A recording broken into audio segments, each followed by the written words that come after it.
नमस्कार दोस्तों, स्वागत है आप सभी का इस पावन अवसर पर। छठ पर्व की हार्दिक शुभकामनाओं के साथ आपका स्वागत है। आइए डूब जाए आस्था और श्रद्धा की इस महापर्व में।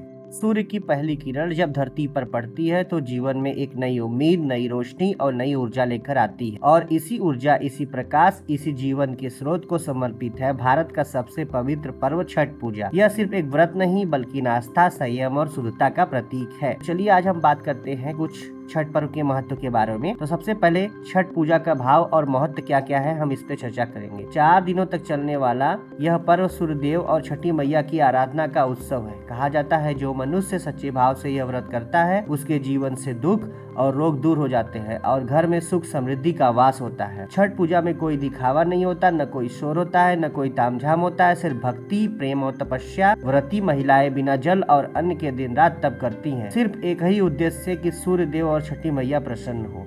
छठ पूजा की कथा। कहा जाता है कि पांडव अपना सब कुछ हार गए थे, तब द्रौपदी जी ने छठ व्रत रखा था। उन्होंने सूर्य देव की आराधना की और सूर्य देव ने प्रसन्न होकर पांडवों को फिर से उनका वैभव लौटाया। तभी से यह परंपरा चली आ रही है कि जहां व्रती अपने परिवार की सुख शांति के लिए छठी मैया की पूजा करती हैं। 4 दिनों की भक्ति की यात्रा। छठ पूजा 4 दिनों तक चलती है। हर दिन का अपना एक अलग अलग अर्थ और महत्व होता है। पहला दिन, जिसको हम नहाए खाए कहते हैं, पहले दिन व्रती गंगा या किसी पवित्र नदी में स्नान करती हैं, घर को शुद्ध करती हैं और सात्विक भोजन ग्रहण करती हैं। यही दिन व्रत की शुरुआत होती है। दूसरा दिन, जिसको खरना कहा जाता है, इस दिन व्रती पूरा दिन बिना अन्न और जल के रहती हैं। संध्या के समय गुड़ की खीर, दूध और चावल का प्रसाद तैयार होता है और उसी प्रसाद से व्रत का पहला भाग पूरा होता है। तीसरा दिन, जिसको हम संध्या अर्घ्य कहते हैं, तीसरे दिन का दृश्य अद्भुत होता है। हजारों भक्त घाट पर जुटते हैं। सूर्यास्त के समय डूबते सूर्य को अर्घ्य दिया जाता है। चारों ओर छठी मैया के गीत गूंजते हैं,